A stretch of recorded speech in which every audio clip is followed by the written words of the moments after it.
Hey y'all, Mike with Cardboard Kingdom. Hope y'all are doing well. Happy Friday, the 14th. Doing well on my side of things. It's been a crazy week with kids being sick, that time of the year, in combination with some snow days, madness around the house. So, with that being said, thank you all for being patient with me this week.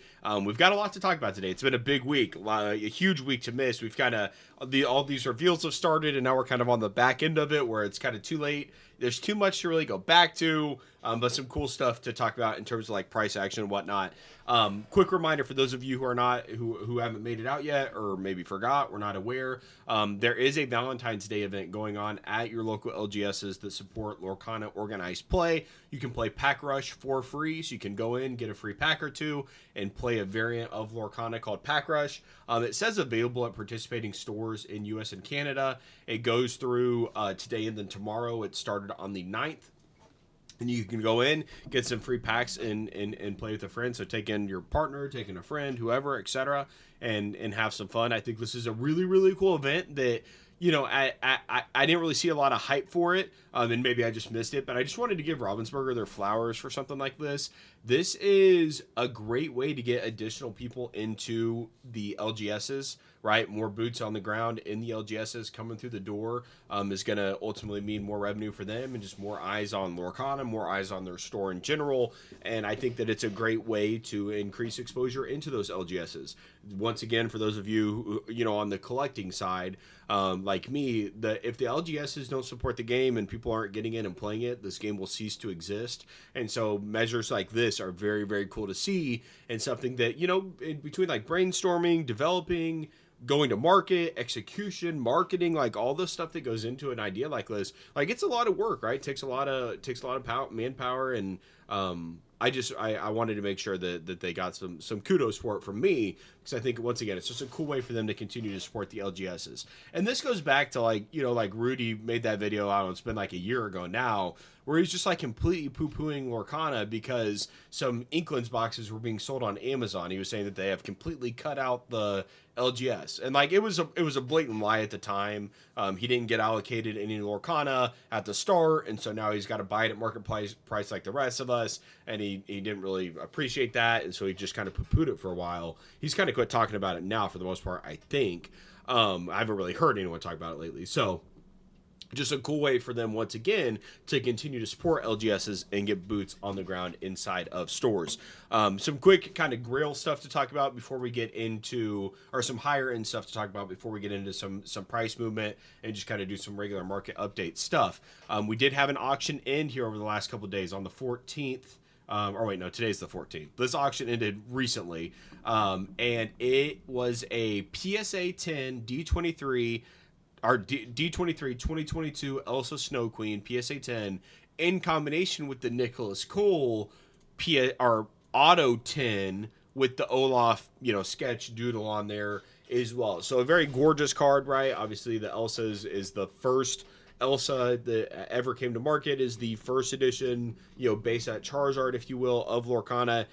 Even better than that card in the sense that this is a promo and it was a lot more limited. Only 900 of these in existence. At the end of the day, there will probably be somewhere between 500 to 600 PSA 10s when it's all said and done. So a very limited item when you think about the scope of Lorcana and how many of these are in existence versus the demand that they will have. 9,700 is a very strong price for this. Now, I'm not paying 9,700 because you can get one for $8K right now for a PSA 10, and the Auto 10 just doesn't do anything for me. It doesn't move the needle, especially not $2,000, or in this case, $1,600. I love the doodle. I would have no problem with Nicholas Cole signing my card. I think it would be a cool memento, get him to sketch on it. I'm all for that. At the end of the day, it doesn't move the needle that much for me, right? So when you see this card, you know, this auction ended at 97,000. There was 42 bids. It was a strong auction.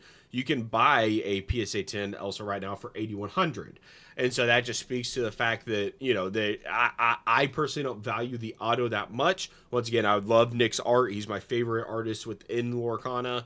But at the end of the day, I just don't want to pay $2,000 for an auto. And the grades on the autos as well are just something that an auto being authentic, I value.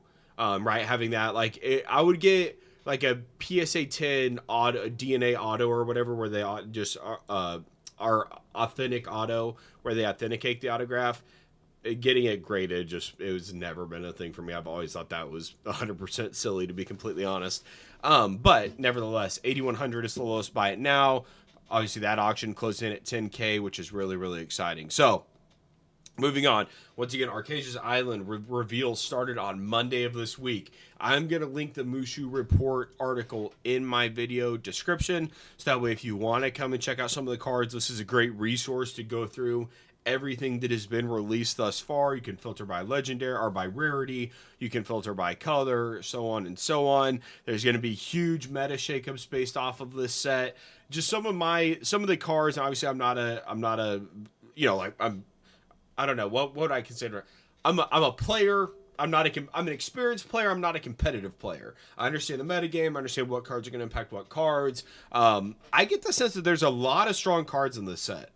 Maybe even more so than some of the other sets. And so I think that that's going to lead the set to be I think it's going to come out of the gate very, very strong in terms of just expected value. And so I think the set is going to be a great opportunity. I'm praying that the Enchanteds look amazing. Obviously, Azurite Sea, in my opinion, was I love what they did. I respected what they did in terms of the theme, the lore, etc. I can get behind it. I have no ill will towards them for getting creative. I will always, I will always congratulate them for that or appreciate that. But the enchanted style of those cards just simply are not as good, in my opinion, as every other set. You pair it up against Azurite Sea, Ursula's Return, back to the first chapter. The Azurite Sea Enchanteds are by far the worst, in my opinion. Now, this set has multiple things going for it. First and foremost, the cards are very, very good in terms of meta and playability. As a collector, that matters to us because if we're going to open product to chase an enchanted that has this insane rarity, being able to sell off the singles is going to be able to benefit us a lot to try and open these enchanteds while still recouping some of our investment from the playable singles. I think that is going to very much be the case for this particular set. And if you guys think back to some of the earlier sets, these boxes hold their value for a very, very long time. And so if you can get a pre-order, or not a pre-order, if you can go to one of your LGSs and get product on release day, which is early March, I think it's the 9th if I'm not mistaken, whatever that Friday would be, let's see here, the 7th, March 7th. If you can get out to your LGS on March 7th and get these, let's say you can get a case for 400, get a box for 100, somewhere around there, obviously the lower the better, you're going to be in a great spot in terms of expected value. And so I would say don't sleep on this set. If you're, I know my views are down quite a bit. My engagement's down quite a bit. I think a lot of people are just kind of bored with Lorcana, given the fact that they didn't like Azurite Sea. Pokemon's going to the moon, right? I think a lot of people are wavering. I would say do not skip this set if you can, right? If you've got the discretionary income to go out and get it, because A, the cards are very meta, and that's going to give us an ability to sell off a lot of the singles. B, so far there have been no locations revealed. So as you scroll through this list here, there are no locations that are revealed. There are dual ink cards and things like that they're introducing, which are very, very exciting, but there are no locations. And as you guys know, as collectors, there's nothing worse than you wasting your 1 in 96 pull rate on a $30, location that no one wants. That is the, feels bad of all the feels bad. That's the worst feeling in Lorcana, pulling an enchanted location. So with that being said, no locations in the set does give it a huge bump from a collectability standpoint. Now, assuming that the designs fall in line and they come back with some really, really cool designs for the enchanted cards, I think the set is gonna speak volumes for the set. I think the set's gonna do great in the short to medium term, given the fact that assuming the enchanteds look good, cards are very playable, no locations. Like I just think they've got a lot going for Arcazia's Island that has me very, very excited as a collector. Once again, it feels like kind of the power creep of the cards is very significant in this set. Now I'm not going to DLC events. I'm not doing the whole competitive thing, so I could be wrong on that. but a lot of the cards that are getting released seem like they're going to be very meta shifting, meta defining. Obviously, we'll have to shake out. Maybe it's not going to be as powerful as a lot of people are suggesting, but the set is going to be very, very good from an expected value side of things coming out of the gate. So, just my 2 cents on this particular set. This is not one that I would want to wait on, and the earlier you can get it with Lorcana, always the better. As the sets get out, the 4 to 5 month mark, they start to really taper off in terms of expected value. So if you want to open this set, it really, really is best to do it now, even though the prices are going to be a little bit higher at the front end, right? $100 a box, give or take, maybe 120, depending on what your LGS is selling this stuff at. Your expected value is most likely going to be significantly higher than that, and it's gonna typically the way these work are, it's going to be like 150 plus expected value for the first day or two. It's maybe then going to sit in between 130 to 110 for a week to 2 weeks, and then it's going to just slowly trickle off from there. Azurite had a lot of playable cards that held the expected value up for honestly it's kind of 6 weeks until we got below $100, even close to that mark. So at the end of the day, opening the boxes now at the start, on release, on the 7th, if you can get them, is going to be your best bet, because that is when you're going to make the most EV in terms of just sheer volume. Now, look, the best way to do Lorcana from a financial standpoint, if you are entrenched in the meta, you're already doing this, is being able to predict the playable cards. If you can predict the playable cards and know, hey, this one slept on, but if another card came out that suited it, or if people just start to build decks this way, they're gonna realize this card is underpowered. Being able to make plays like that on just regular, whether it's a common, uncommon, etc., legendary, being able to make plays like that truly is the best way in the short term to kind of flip in Lorcana, if you will. And obviously I'm much more on the higher end side of things. I want to look at enchanted, actual collectible rare cards.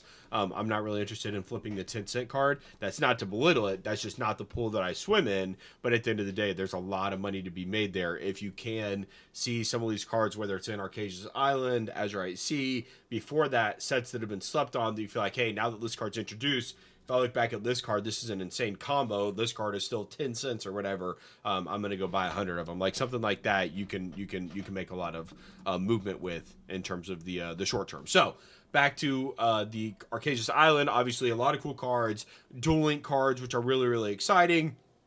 Incorporating this into the metagame, I think, is very fun. They're also not bringing any locations into the set yet, which I think is very, very cool. Once again, they are continuing to develop a very, very strong game. They've also brought in some of this kind of unrelated, but Brandon DeCandio, who is a content creator slash competitive player. He designed one of the most meta decks right now. It's called Diggy Diggy Hole. It's an Amber Steel deck. He designed it. He recently joined the Ravensburger team. So they, we read that article a week ago of hey, we're trying to grow our team. We're trying to get things under wraps. Bring in people from the community who have a strong understanding for the game. They're very competitive players. Bringing them in to help design the game. Hopefully give feedback on the competitive side of things. They're just, it's so clear to me that they understand where they need to go. The road might be bumpy. They might need to fill in some potholes along the way, but it's so awesome to see them continue to make these right decisions. And me as a consumer, as a collector, as an investor, if you want to call it that, I have as much confidence as I ever have in the Ravensburger team to continue to deliver. And so I'm more than happy with, a card like the D23 Elsa that I bought. It was the most I've ever spent on a single card. Making sure that's, yes, the most I've spent on a single card ever, a year after it had gone up 5,000%, probably setting it wasn't a market high at the time, but spending a lot of money for a particular card, shiny piece of cardboard. I feel more conviction than ever in that purchase. It's obviously gone up in value a lot since I did, but at the end of the day, spending, a huge, thousands of dollars on a card that's been in existence for, at that time, 12 months. That's a lot, right? That's insane risk. I have a disgusting, level of risk tolerance. But at the end of the day, I feel really, really good about that. I feel really, really good about where they're going with the metagame, who they're bringing into the team. Just my confidence is at an all-time high. Now, I know a lot of you guys have been burnt out, and maybe not you guys watching the video, but people who have left. They're burnt out just on the collectability side of things. I do think Lorcana can continue to solve for that, or Ravensburger can continue to solve for that. I think there are some cool things to collect in the in the niches, right, in terms of like promos and things like that. I know that doesn't get everyone going, but I'm having too much fun.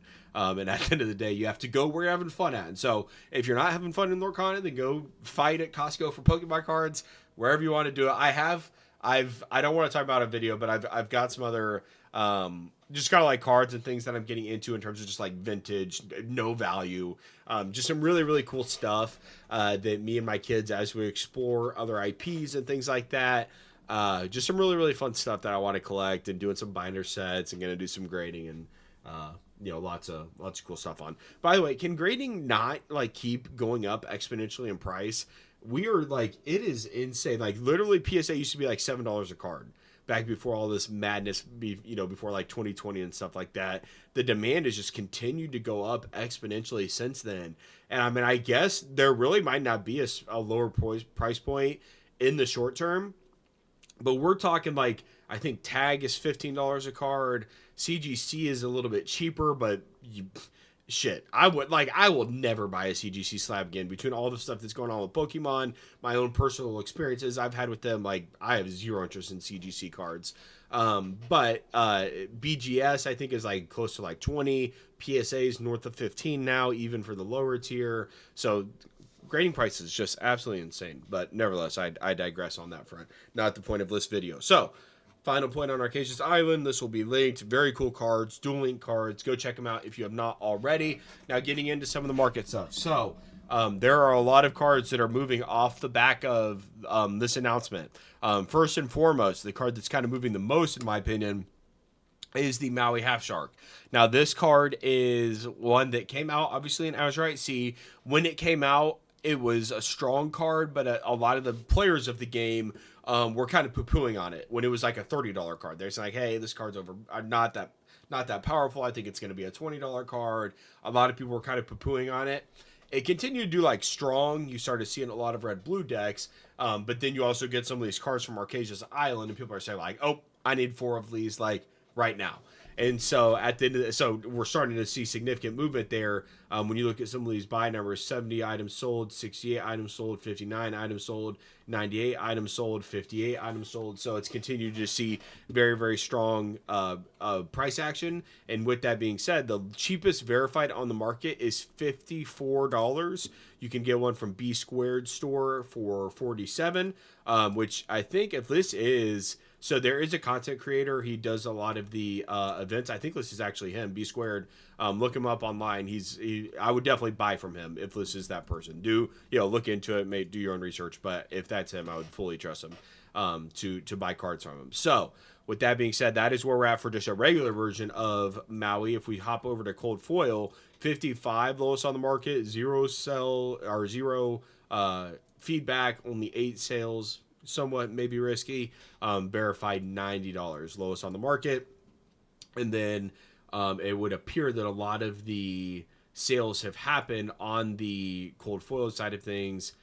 Just yesterday, I looked at all these cold foils that were purchased. As low as 53, up to 60. Then you go back to the 12th, you've got several more. And obviously, this card was a consistent seller before Arcazia's Island was announced, but doing even better now that the some of these reveals are happening and people are starting to think through, what can I do in terms of getting some of these cards and getting ahead of the meta. Maui Shark is one that is seeing the most movement in terms of price action. Now, when we go to some of our enchanteds that fit more in our discussions here, something that will be interesting to take note of is we are seeing some movement in some of the set cards.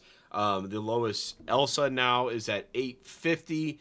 A couple at 850, and then we're getting really close to 1,000 again. Obviously, this is going to be it's been somewhat of a slow mover here as of late. You can see days in there with no seals, so not something that you have to kind of FOMO into by any means, but I could see better times in the short term ahead for Elsa. It's been at 800 for a long time, and it's shown a lot of resiliency at that number. It's clear that there's just not a lot, like 18 listings is just not a lot. And so I think the better times are ahead for a lot of our enchanteds, especially the more collectible ones. But Sisu Empowered Sibling up to 150 lowest on the market now for an enchanted card. This is one that was available for like 70 to 80 for a lot of time. It is now doubled up to 150. It's been creeping up slowly but surely just over the last couple months, and now with the cards coming out, a lot of cards in Arcazia's Island, or not a lot, but there are some cards that are like lower the willpower of some of these cards, or not willpower, but strength of some of these cards that are then going to make them fall within that 2 or less damage for her ability to trigger. So there's a lot of that going on. There's also some of our collectible cards here. Let me get off this enchanted filter and go, well, here, that's actually, we'll look at a couple cards here and then we'll move on to some promo cards that are doing really well.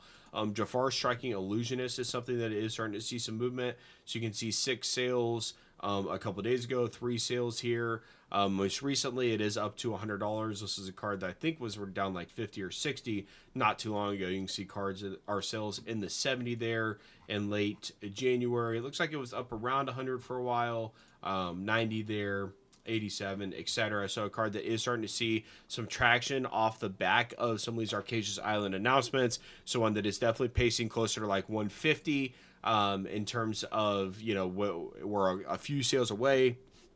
Definitely starting to level up on average price there. Moving over to some of our promo cards here. We had our promo cards from the DLC events are just continuing to go insane. So these are 2 cards that I completely missed out on. I thought that these were going to track in the other direction. I was completely wrong. Rapunzel now at $230 for a near mint copy of the prize wall Rapunzel. Now, I will blame my friends a little bit who go to these DLC events and told me that, like, look, man, there are so many of these cards out there. Everyone's getting these side event tickets. Everyone's getting this Rapunzel. There's more Rapunzels out there than Dragonfires that you got for just going to the event. Like, this card is insanely popular, and everyone's getting it. So I'm sitting there like, okay, there's a ton on the market. I can wait on it, et cetera, et cetera. And nope, it's doubled in price in the last like month roughly. Lowest on the market, $230 for a near mint copy from a verified seller. They have 4 available. Cards seen a ton of price action here as of late. Multiple copies selling for $200, etc., etc. $150. You can see just the list there. Strong price action for the Rapunzel. Even more so for the Cindy. The Cindy has always trailed the Rapunzel a little bit. And now it's starting to not necessarily catch up. It's still pacing behind, but doing very, very well. $190, cheapest on the market for a near mint copy from the Card Haven. Absolutely insanity what it's going through here. You can see you could get it for $100 here just a few days ago, and now everyone's like, nope. 190 is the floor. So I do expect this to come down a little bit. You see the lack of volume after the huge price increase. Nevertheless, these were cards that I thought were going to trend down, right, or at least stay flat for longer once they got out of cycle. But now that they're gone, they are gone, right? And so that's a good testament for some of these trophy cards, some of these prize cards, as we continue to go down this track, right? So maybe we start looking at the Baymax, start looking at that Cusco, some of these cards who are kind of the newer variants of those cards, and start to see what do these look like. Like, for example, this Baymax art is amazing, right? It's only $73 right now. Typically, I'm very much on the let's wait and see side of things, but this might be one that makes sense to go out and just get a couple copies of, because they haven't announced for sure that they're going to be carrying this even at the next DLC series. So if they do come out with new cards for that series, this card is going to go insane because it's just going to be a lot more limited than even the Rapunzel, because it was only available at the championship event. So NA championships, EU championships, world championships, etc., etc. If it is not offered at the DLC events, then it's just going to go absolutely insane. And I think these cards have somewhat of a floor, right? At the end of the day, it's an alt art, it's a prize card, like it's very, very cool regardless, right? It's got the awesome promo indicator at the bottom in terms of being a competitive event. So I think a lot going for it. This card might be one of the better buys that are available right now. Stuff that hasn't gone up tremendously, like the Rapunzel, like the Cinderella. So that is where we're at for today, guys. It's been a very, very exciting week. Lots of card announcements, lots going on in the Lorcana world. Don't forget about Pack Rush, and keep your eyes out for some more reveals. Hopefully we get the Enchanted soon. Let's continue to hope we get no locations. I think a set without locations would be great. They have rolled those out for the last 3 sets now. There's plenty, in my opinion. And let's hope for some awesome Enchanted designs back to the old for Arcazia's Island. Give us some cool chase ideas, chase cards. You can go through and take a look at some of the legendaries. Like there's a Mickey legendary, a Minnie legendary, a Belle. There's a lot of cool legendaries out there that might be getting some Enchanted. So excited to see what comes off the back of that.